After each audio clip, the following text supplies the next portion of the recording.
Assalamualaikum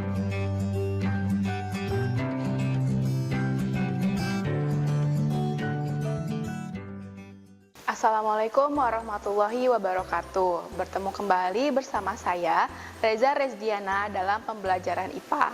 Nah, hari ini kita akan mempelajari materi kelas 8 mengenai sistem pernapasan pada manusia.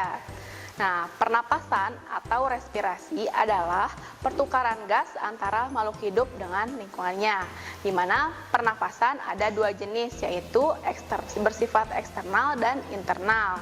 Pernafasan eksternal atau pernafasan luar adalah pertukaran oksigen dan karbon dioksida yang terjadi antara udara dalam gelembung paru-paru dengan udara dalam kapiler. Sedangkan pernafasan internal atau pernafasan dalam adalah pertukaran gas dan karbon dioksida antara darah dalam kapiler dengan sel-sel jaringan tubuh. Nah, hasil utama dari pernafasan adalah berupa energi. Nah, alat pernafasan pada manusia. Yang pertama adalah rongga hidung. Yang kedua faring, lalu laring atau pangkal tenggorokan. Kemudian ada trakea, yaitu batang tenggorokan. Kemudian ada bronkus, cabang tenggorokan, serta pulmo atau paru-paru. Nah, rongga hidung. Rongga hidung merupakan jalan masuk oksigen dan untuk pernapasan dan jalan karbon dioksida serta uap air sisa pernapasan. Udara yang masuk ke hidung akan mengalami 3 proses, yaitu penyaringan, penghangatan, dan pengaturan kelembapan. Kemudian, penyaringan udara dan debu-debu yang masuk bersama udara dilakukan oleh rambut-rambut dan selaput lendir yang ada di dalam rongga hidung. Dan selanjutnya adalah faring. Nah, faring adalah tabung corong yang berbentuk tabung corong, berfungsi sebagai jalan udara dan makanan. Nah, faring merupakan persimpangan antara rongga hidung ke tenggorokan atau saluran pernapasan dan rongga mulut ke kerongkongan atau saluran pencernaan. Kemudian laring atau pangkal tenggorokan. Terdapat pita suara dan epiglotis atau katup pangkal tenggorokan. Pada waktu menelan makanan, epiglotis menutupi laring sehingga makanan tidak masuk ke dalam tenggorokan. Sebaliknya, pada waktu bernapas, epiglotis akan membuka sehingga udara masuk ke dalam laring kemudian menuju tenggorokan. Nah, lalu ada trakea atau batang tenggorokan. Nah, bentuknya seperti pipa terletak memanjang di bagian leher dan rongga dada atau toraks. Panjangnya kurang lebih 10 cm, tersusun atas cincin tulang rawan dan otot polos. Dinding bagian dalam trakea berlapis sel epitel berambut getar atau silia dan selaput lendir. Silia berfungsi untuk menahan dan mengeluarkan kotoran-kotoran atau debu-debu yang masuk bersama udara. Nah, trakea bercabang 2, yang satu menuju paru-paru kanan dan yang lain menuju paru-paru kiri. Nah, bronkus atau cabang tenggorokan berjumlah sepasang, yaitu pada paru-paru kanan dan paru-paru kiri. Bronkus yang ke arah kiri lebih panjang, sempit, dan mendatar daripada yang ke arah kanan. Bronkus akan bercabang menjadi bronkiolus. Bronkus kanan bercabang menjadi 3 bronkiolus, sedangkan bronkus kiri bercabang menjadi 2 bronkiolus.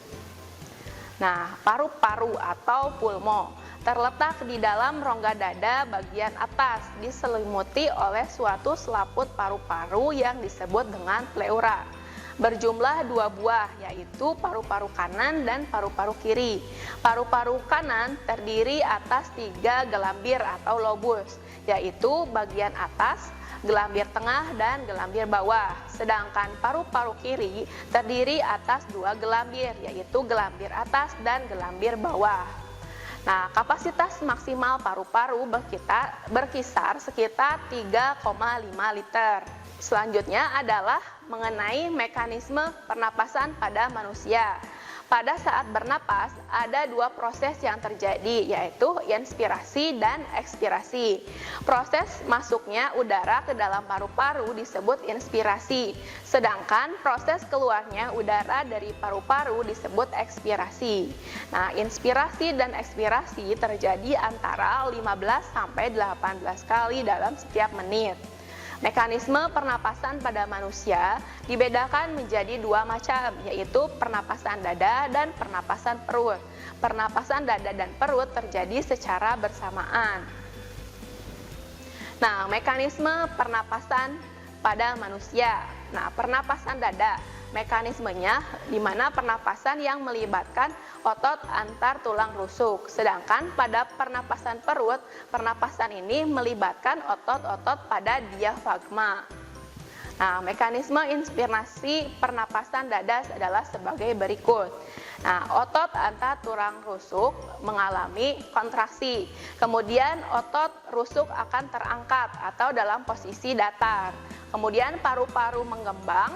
Udara dalam paru-paru menjadi lebih kecil dibandingkan dengan tekanan udara dari luar. Nah, karena tekanan udara di dalam paru-paru kecil dan tekanan di luar lebih besar, maka udara masuk ke paru-paru. Nah, sedangkan mekanisme ekspirasi pernapasan dada adalah sebagai berikut. Nah, otot antar tulang rusuk berrelaksasi. Nah, akibatnya tulang rusuk menjadi turun dan paru-paru menyusut. Tekanan udara di dalam paru-paru lebih besar dibandingkan dengan tekanan udara di luar, sehingga menyebabkan udara terdorong keluar dari paru-paru. Mekanisme pernapasan perut yang untuk inspirasi, yang pertama adalah sekat rongga dada atau diafragma berkontraksi. Kemudian posisi dari melengkung berubah menjadi mendatar. Nah, karena terdorong oleh diafragma, maka paru-paru mengembang. Nah, tekanan udara di dalam paru-paru lebih kecil daripada tekanan udara di luar, menyebabkan udara masuk. Sedangkan mekanisme ekspirasi pernapasan perut adalah sebagai berikut.